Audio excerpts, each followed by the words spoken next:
ஒரு வருஷம் கம்ப்ளீட் பண்ணிருக்கிறாங்க தாவேகா. என்ன செய்தார் விஜய்? தலைவர்களுடைய சிலை எல்லாத்தையும் கட்சி ஆபீஸுக்குள்ளே கொண்டு வந்துதான் மிகப்பெரிய சரித்திர சாதனையா?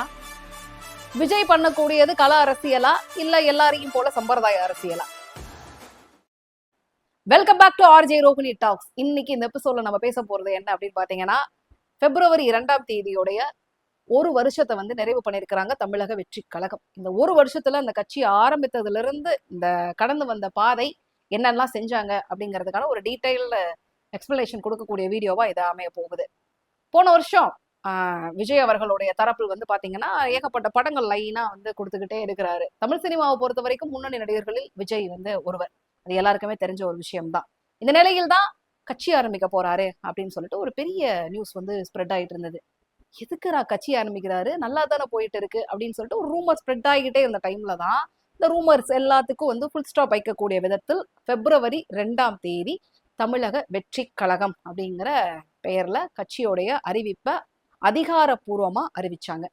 போன வருஷம் 2024 பிப்ரவரி 2ஆம் தேதி மதியம் 1 மணி அளவுல இந்த அனௌன்ஸ்மெண்ட் வருது. உடனே விஜய் ரசிகர்கள் அத்தனை பேரும் அதை பட்டாசு வெடிச்சு கொண்டாடி செலிப்ரேட் பண்ணி வேற லெவல்ல வைப் பண்ணாங்க. ஆஹா, அடுத்ததா அரசியல் களமா, நாங்க எல்லாரும் காத்திருக்கிறோம் தலைவா அப்படிங்கிற மாதிரி வைப் பண்ணாங்க. அந்த நிலையில் தான் கட்சியோட உட்கட்டமைப்பு எல்லாத்தையுமே வலுவா கொடுக்கணும் அப்படிங்கிறதுக்கான எல்லா வேலைகளையும் ஒன் பை ஒன்னா செய்ய ஆரம்பிச்சாரு. ஸோ அதற்கான எல்லா பொறுப்புகளையும் பொதுச் செயலாளராக அவருடைய ஆத்ம நண்பர் மற்றும் ரொம்ப நாள் நீண்ட காலமாகவே அவரோடு பயணித்துக் கொண்டிருக்கக்கூடிய புஷி ஆனந்த் அவர்களை பொதுச் செயலாளராக நியமனம் செய்து அந்த பொறுப்பு எல்லாத்தையுமே அவர்கிட்ட கொடுத்து, கட்சியை ஆரம்பிச்சாலும் அதை அதிகாரப்பூர்வமா பதிவு பண்ண வேண்டியது ஒரு கட்சியுடைய பொறுப்பு. அந்த வகையில இதற்கான நோட்டிபிகேஷன் வேலைகள் எல்லாமே பாத்தீங்கன்னா மே மாசம் நடந்துகிட்டு இருந்தது.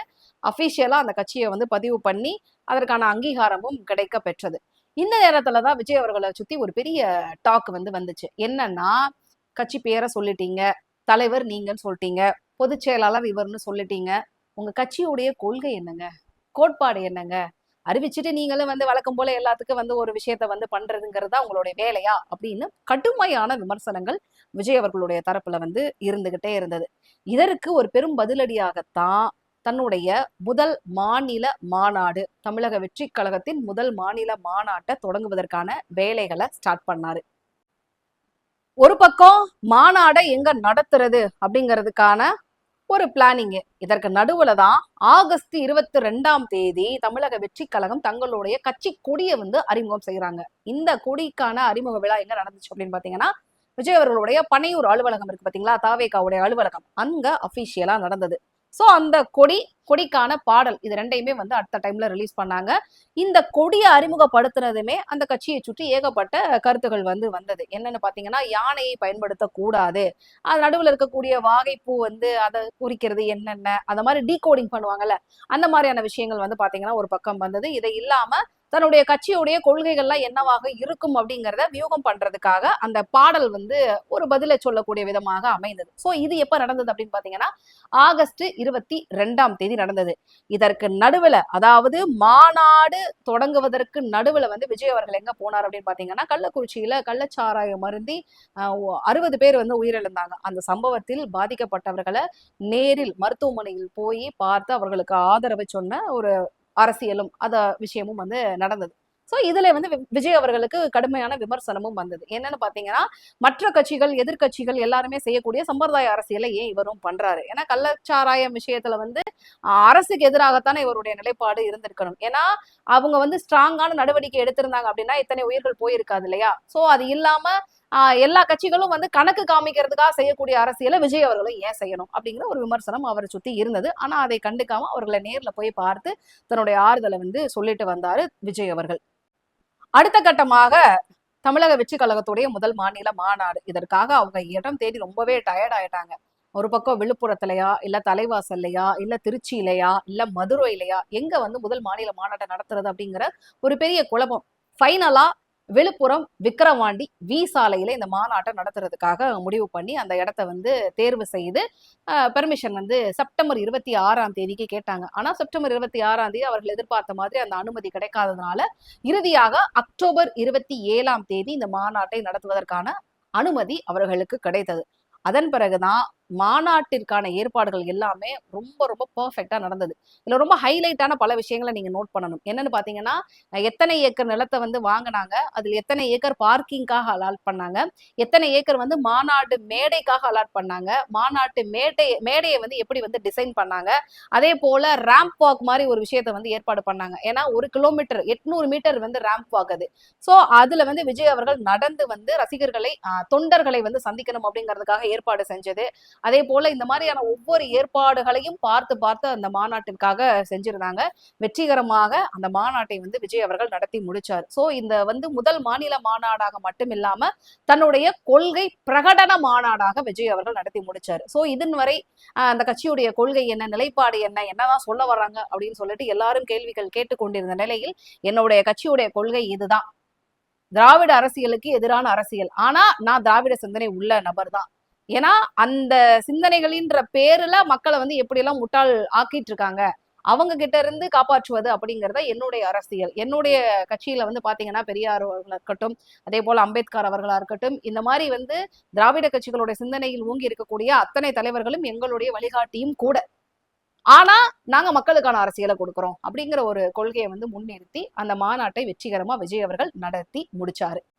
முதல் மாநில மாநாட்டுல கட்சியுடைய கொள்கைகளை மட்டும் சொல்லாம தமிழக அரசையும் மத்திய அரசையும் கடுமையாக விமர்சனம் செஞ்சிருந்தாரு விஜய் அவர்கள். அதே மாதிரி தமிழகத்தின் மட்டும் இல்லாம ஒட்டுமொத்தமா இந்தியாவில வந்து பெண்களுடைய பாதுகாப்பை உறுதி செய்யணும் அப்படிங்கிறதுக்காக கடுமையான பாதுகாப்பு ஏற்பாடுகள் பண்ணணும் அப்படிங்கிற ஒரு கருத்தையும் முன் வச்சாரு. இதற்காக பிரத்யேகமாக இணையதளம் ஒன்று கூட தொடங்கணும் அவர்களுடைய பாதுகாப்பை உறுதி செய்வதற்கு அப்படிங்கிற ஒரு வேண்டுகோளையும் வச்சிருந்தாரு.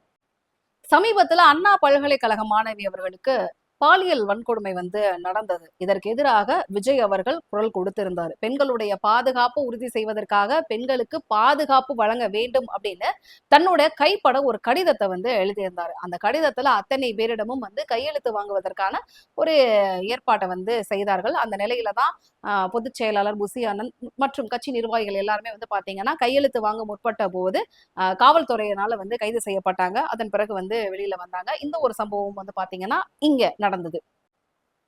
தமிழக வெற்றி கழகத்துடைய தொண்டர்கள் நிர்வாகிகள் நிறைய பேரு இந்த கையெழுத்து வாங்க முற்பட்ட போது கைது செய்யப்பட்டதை தொடர்ந்து விஜய் அவர்கள் தமிழக ஆளுநர் அவர்களை வந்து சந்தித்து தமிழகத்துல பெண்களுடைய பாதுகாப்பு, சட்டம் ஒழுங்கு இதை எல்லாத்தையுமே வந்து சரியாக செயல்படுத்த வேண்டும் அப்படிங்கிற ஒரு வேண்டுகோளை வைத்து அவருடைய சந்திப்பை வந்து ஏற்படுத்தினாரு. இந்த ஒரு விஷயமும் வந்து பாத்தீங்கன்னா அவருடைய கள அரசியல்ல ஒரு ஹைலைட்டான ஒரு மொமெண்டா வந்து சொல்லப்படுது.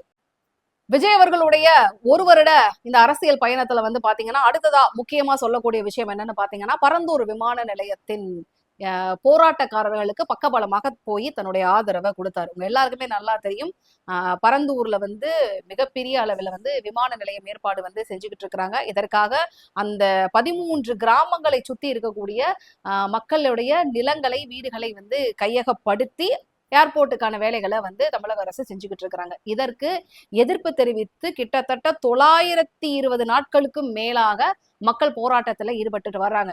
920 நாளா வந்து போராடுறாங்க அப்படிங்கிற ஒரு மொமெண்டே வந்து பாத்தீங்கன்னா பாதி பேருக்கு தெரியல. விஜய் அவர்கள் எப்ப வந்து அந்த போராட்டக்காரர்களை போய் சந்திச்சாரோ அப்பதான் வந்து இத்தனை நாளாக ஒரு கூட்டம் வந்து போராடிக்கிட்டு இருக்காங்க அப்படிங்கிற ஒரு மொமெண்டே வந்து பாத்தீங்கன்னா பல பேருக்கு வந்து தெரிய வந்தது அப்படின்னு சொல்லலாம். சோ போராட்டக்காரர்களை நேரில் சந்தித்து வந்து பேசுவதற்காக, உரையாடுவதற்காக பெர்மிஷன் கேட்டிருந்தாரு. அதற்கும் முதல்ல அனுமதி மறுக்கப்பட்டது.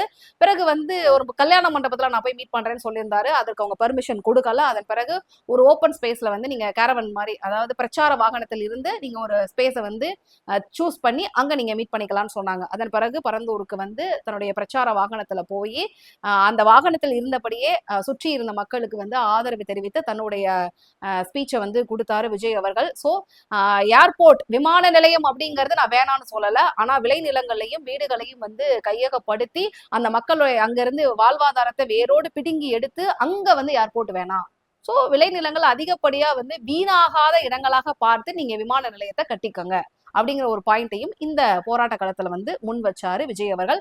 அவர்களுக்கு எப்போதும் தான் உடன் இருப்பேன் அப்படிங்கிற ஒரு உறுதியையும் வந்து கொடுத்துட்டு வந்தாரு.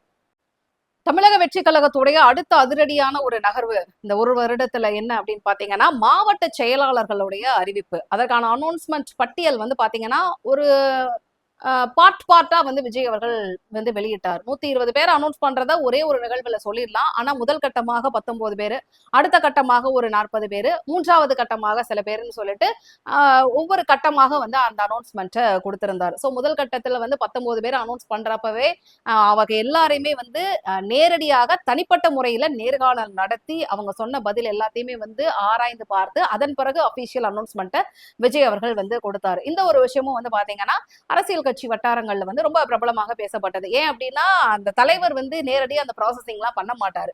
அதற்கான பொறுப்புகளை வந்து சம்பந்தப்பட்ட ஒருத்தவங்களுக்கு கொடுத்துருவாங்க. அவங்க அதற்கான வேலைகளை பார்த்துருவாங்க. ஆனா அவரே வந்து நேரடியாக களத்துல இறங்கி யாரு என்ன அப்படிங்கிற டீடைல்ஸ் எல்லாத்தையும் வந்து செக் பண்ணிட்டு அதன் பிறகு நேரடியாக அவங்க கிட்ட இன்டர்வியூ பேசிஸ்ல கேள்விகள் கேட்டுட்டு அதன் பிறகுதான் வந்து பாத்தீங்கன்னா அபிஷியலா வந்து மாவட்ட செயலாளர்களுக்கான அந்த அபிஷியல் அனௌன்ஸ்மெண்ட்டை பரபரப்பான அரசியல் கட்டத்துல தமிழக வெற்றி கழகம் தன்னுடைய அடுத்த கட்ட நகர்வை வச்சிருக்காங்க அப்படின்னு சொல்லலாம்.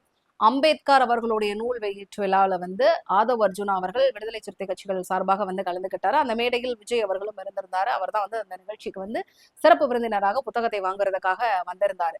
ஸோ அந்த மொமெண்ட்ல வந்து நடந்த ஒரு சர்ச்சை, அதாவது திராவிட கட்சிகளுடைய அரசியலை வந்து விமர்சித்த ஆதவ் அர்ஜுனா அவர்கள் வந்து பாத்தீங்கன்னா அதிரடியாக விடுதலை சிறுத்தை கட்சிகள்ல இருந்து இடைநீக்கம் செய்யப்பட்டாரு. அதன் பிறகு நிச்சயமாக தமிழக வெற்றி கழகத்தில் விஜயோடு அவர்கள் இணைவாரு அப்படிங்கிற ஒரு பேச்சு வந்து ரொம்ப நாளாகவே தொடர்ந்துகிட்டு இருந்த நேரத்துல கடந்த வாரம் ஆதவ் அர்ஜுனா அவர்கள் வந்து தமிழக வெற்றி கழகத்துல வந்து இணைஞ்சிருக்கிறாரு. அது மட்டும் இல்லாம பிற கட்சிகளில் இருந்து நிர்மல்குமார் போன்ற பல பேர் வந்து தமிழக வெற்றி கழகத்துல இணைஞ்சிருக்காங்க. அவங்க எல்லாருக்குமே வந்து பாத்தீங்கன்னா பொறுப்புகளை விஜய் அவர்கள் கொடுத்திருக்கிறாரு. இந்த ஒரு விஷயமும் பரபரப்பான இந்த அரசியல் கட்டத்துல நடந்திருக்கு. ஆக பிப்ரவரி 2ஆம் தேதி மதிய 1 மணிக்கு கட்சியுடைய பெயரை வந்து அறிவிப்பு செய்யறாங்க. அதன் பிறகு கொஞ்ச நாட்கள்ல வந்து பாத்தீங்கன்னா கட்சி கொடி அறிமுகம் செய்யறாங்க. கட்சி கொடி மட்டும் இல்லாம பாடலை அறிமுகம் செய்யறாங்க. அதன் பிறகு தன்னுடைய முதல் மாநில மாநாட்டை நடத்தி அதை கொள்கை பிரகடன மாநாடாக வெற்றிகரமா நடத்தி முடிக்கிறாங்க. அதன் பிறகு தமிழகத்தில் ஏற்பட்ட பல்வேறு சம்பவங்களுக்கு ஒரு கட்சியின் தலைவர் என்ற முறையில் விஜய் அவர்கள் எல்லாவற்றிற்கும் குரல் கொடுத்திருக்கிறாரு. அது இல்லாம அவர் வந்து தவறிய விஷயங்கள் அப்படின்னு நீங்க பாயிண்ட் அவுட் பண்ணணும்னு நினைச்சீங்க அப்படின்னா அது மிக மிக குறைவு. பெரும்பாலும் அது வந்து எந்த கட்சிகள் வந்து பின்புலத்துல இருந்தாலும் சரி, அது மத்திய அரசாக இருந்தாலும் சரி, இங்க மாநில அரசாக இருந்தாலும் சரி, தன்னுடைய விமர்சனத்தை வந்து முன்வைக்க விஜய் அவர்கள் தவறியது இல்லை அப்படிங்கிற ஒரு விஷயத்தை தான் இந்த ஒரு வருட டிராவல்ல நம்ம வந்து பார்க்க முடியுது. அது இல்லாம இந்த வருஷம், இந்த 2வது வருஷம் வந்து பாத்தீங்கன்னா தமிழக வெற்றி கழகத்தை பொறுத்த வரைக்கும் ரொம்ப முக்கியமான கட்டம். ஏன்னா 2026 சட்டமன்ற தேர்தல் அப்படிங்கிறது தான் அவங்களுடைய இலக்கா வச்சிருக்கிறாங்க. அதற்கான நடவடிக்கைகள் தான் ஒன் பை ஒன்னா அவங்க பக்கம் வந்து பண்ணிக்கிட்டு இருக்காங்க. சோ இந்த 1 இயரை வந்து அவங்க எப்படி யூஸ் பண்ணிக்கிறாங்க அப்படிங்கிறது ரொம்ப ரொம்ப முக்கியமான கட்டம். ஏன்னா மாவட்ட செயலாளர்கள் வந்து அனௌன்ஸ்மெண்ட் பண்ணியாச்சு.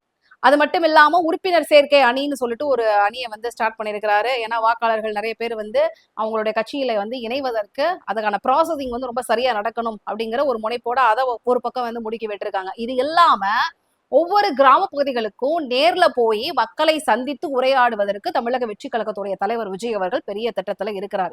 சோ அந்த எல்லா இடங்களுக்குமான பயணம் இந்த ஒரு வருடத்துல வந்து இருக்கும். இது இல்லாம அவருடைய 69வது படம் சினிமா கேரியர்ல அவருடைய கடைசி படமாக இருக்கக்கூடிய ஜனநாயகன் படத்துடைய ரிலீஸும் இந்த 2025ல வந்து இருக்கும். சோ அதற்கான ஷூட்டிங் வந்து பாத்தீங்கன்னா ஒரு பக்கம் வந்து வேகமா போயிட்டு இருக்குது. சோ பார்ட்டா வந்து ஷெட்யூல்ஸ் வந்து கொடுக்காம ஒரே கட்டத்துல வந்து அந்த படத்தோட படப்பிடிப்பை முடிச்சு கொடுக்கும்படி அச்வினோத் அவர்கள் கிட்ட வந்து கேட்டிருக்காரு. ஸோ அந்த ஷெட்யூல்ஸை ஒன்ஸ் கம்ப்ளீட் பண்ணிட்டாரு அப்படின்னா தன்னுடைய ஃபுல் டைம் வந்து அந்த அரசியல் களத்துக்கான வேலைகளை வந்து தொடங்குவதற்கு விஜய் அவர்கள் திட்டம் போட்டிருக்கிறார். இது மட்டும் இல்லாம தமிழகத்தில் நடக்கக்கூடிய பல்வேறு பிரச்சனைகளுக்கும் வந்து ஒரு கட்சியுடைய தலைவராக இருந்து குரல் கொடுப்பதற்கு ரொம்ப மும்முரமாக இருக்கிறாரு. தன்னால என்ன முடியுமோ அதை செய்வதற்கும் வந்து விஜய் அவர்கள் காத்திருக்கிறார். இந்த நிலையில் தான் வந்து பாத்தீங்கன்னா பனையூர்ல தன்னுடைய கட்சி அலுவலகத்துல தன்னுடைய கொள்கையில் வந்து முக்கியமான நபர்களாக பார்க்கக்கூடிய தலைவர்களுடைய புகைப்படங்கள் அத்தனையும், அதாவது சிலைகள் அத்தனையும் தன்னுடைய கட்சி அலுவலகத்திலே வந்து திறந்து வச்சிருக்கிறார். இதற்கும் கடுமையான விமர்சனம் வந்திருக்கு. இனிமேலு பனையூரை விட்டு வெளியில வர்றதுக்கான வாய்ப்பே இல்ல அப்படின்னு கலாய்க்கிறாங்க. ஆனா இதுல இன்னொரு விஷயத்த பாசிட்டிவா பார்த்தோம் அப்படின்னா இது நல்ல அப்ரோச் தான். ஏன்னா ஒவ்வொரு தடவையும் ஒரு கட்சியோட தலைவர் வந்து ஒரு இடத்துக்கு ஒரு தலைவரோட சிலைக்கு மாலை போட வர்றாருன்னு அப்படின்னு ஒரு மொமெண்ட் இருந்ததுன்னா எவ்வளவு டிராபிக் ஜாம் ஆகுது, அந்த இடத்துல எவ்வளவு கூட்டம் வந்து கூடுது, இதனால பொதுமக்கள் எவ்வளவு சிரமத்துக்கு ஆளாகிறாங்க அப்படிங்கிறத நீங்க பார்த்திருப்பீங்க. ஒவ்வொரு இடத்துலயும் இந்த மாதிரி ஒரு மொமெண்ட் நடக்கிறப்ப வந்து கண்டிப்பா உங்க வாயிலே வந்து திட்டி தீர்த்திருப்பீங்க. ஆனா அது எல்லாத்தையும் தவிர்ப்பதற்கு இனிமேல் வந்து மக்களை சிரமப்படுத்த வேண்டாம், அது எல்லாத்தையுமே வந்து என்னுடைய மரியாதை அப்படிங்கிறத நான் எங்க இருந்து கொடுக்கணுமோ அதை நான் கொடுத்துக்கிறேங்கிறதுக்கான ஒரு ஒரு ஏற்பாடாகத்தான் இது வந்து எல்லாருமே பாக்குறாங்க. சோ தன்னுடைய கொள்கைக்கான தலைவர்கள் அத்தனை பேரோட சிலைகளையும் பனையூர் அலுவலகத்திலே வந்து திறந்து வச்சிருக்கிறாரு. சோ இதன் பிறகு மக்களை வந்து எந்த வகையிலையும் தன்னுடைய செயல்பாடுகள் பாதிக்க கூடாது அப்படிங்கிற ஒரு முனைப்போட தான் இந்த ஒரு விஷயத்த பண்ணியிருக்கிறாரு. 2025 தமிழக வெற்றி கழகம் இன்னும் தங்களுடைய எக்ஸ்க்ளூசிவான பிளான்ஸ் நிறைய வச்சிருக்காங்க. அந்த அப்டேட்டோட சொல்றேன். பட் எப்பவுமே ஆர்ஜே ரோகிணி டாக்ஸ்ல சில எக்ஸ்க்ளூசிவான அப்டேட்ஸ் கொடுக்கறது தான் வந்து நம்மளுடைய சம்பிரதாய வீடியோ பழக்கம். அந்த வகையில் கூடிய சீக்கிரம் திமுக உள்ளிட்ட பெரிய கட்சிகள் இருந்து மிகப்பெரிய புள்ளிகள் தமிழக வெற்றி கழகத்துல இணைய போறாங்க. அது யாரு என்ன அப்படிங்கிற ஒரு சூப்பரான அப்டேட்டோட நான் உங்களை அடுத்த வீடியோல மீட் பண்றேன். மறக்காம சேனலை லைக் பண்ணுங்க, ஷேர் பண்ணுங்க, சப்ஸ்கிரைப் பண்ணுங்க, சப்போர்ட் பண்ணுங்க. நன்றி.